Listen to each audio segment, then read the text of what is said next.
Hello, everybody. Good morning. Today is April 28th, 2025.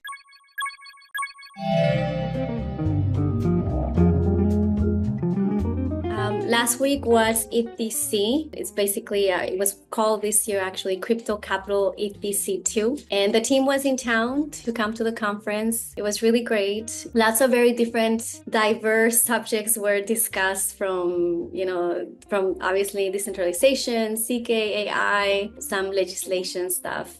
Brenda was great. Your talks, I think you were great. Thank you. Yeah, I mean, it seems like I talked to a number of people that were like founders or people that were part of crypto projects. And also, I really liked that smaller conference feel. It seems like you can sit down and talk to someone more easily.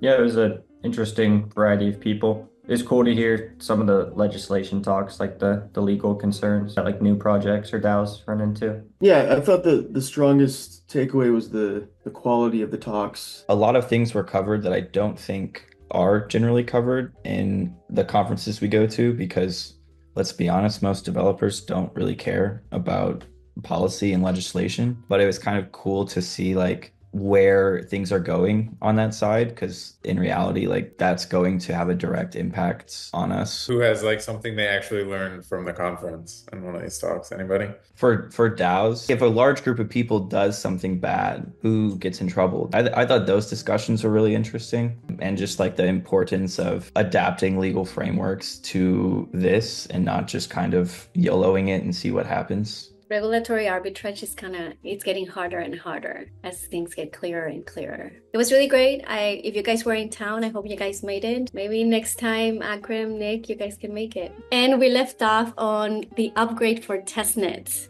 actually, before the conference. So we didn't have a lot of time to test it then. We have been testing it now. So Caleb, where's that at? It's been running over the weekend, no issues. Reporters are looking good. We're gonna do one last test through, and if things look good, we should propose the upgrade tomorrow morning. Tim? I did some updates to the token bridge last week that fixed a deprecated finality check. So once our chain's back up and running, I'm gonna be making sure that's working correctly. But I'm mostly working on writing documentation this week and then just continuing to make sure layers running correctly. Dan? I'm working on a small enhancement so that selectors can become reporters and reporters can become selectors. Akram? I'm working on the layer values monitor. Last week with Spuddy, we were testing out some reporting. There was quite a delay on when the report was checked and the value was actually alerted for. So what I'm doing is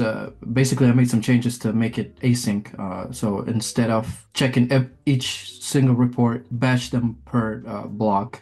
So reports in one block would be checked against whatever that value is, since I think the time is not that much, it's only 2 seconds. And so instead of making API calls for each single report, make a single API report, check that value against the reports, and do all this async.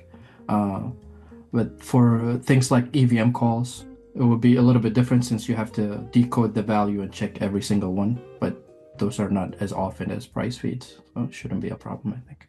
Spuddy? As Akram said, I was working on running the layers values monitor last week. I've been working on my own monitor stuff. I set up my own testnet so that I can test upgrades like Caleb did, or like Caleb's talking about doing. And pretty excited about that. As I work on it, I'm using it as an opportunity to enhance the docs, because there's a lot of stuff that we do all the time when we're testing and it should be in the docs anyway. So as I do it, take a little bit of time to put the commands in there. Ryan? For the bridge page, I'm going to be working on making it both-way compatible. So it'll be interesting to get the Kepler wallet, the Cosmos ecosystem wallet compatible for the bridge page. Woo. Nick? Working on some fun stuff.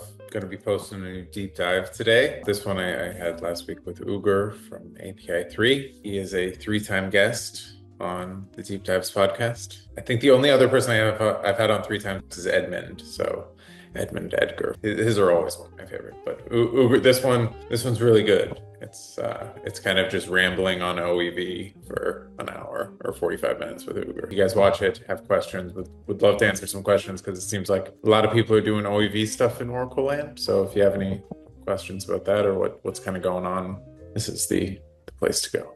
Sounded like it was going to be kind of spicy. It's pretty spicy. Yeah, I mean, he just like rips into Chainlink like like just full force. So he's really like he doesn't hold back. Like because whenever you're talking like oracles or kind of like OEV design or MEV design, there's like two or three options. Like the whole design space fits within trade-offs between two or three options. So it's like, where are you? What are the trade-offs? How do you think about it?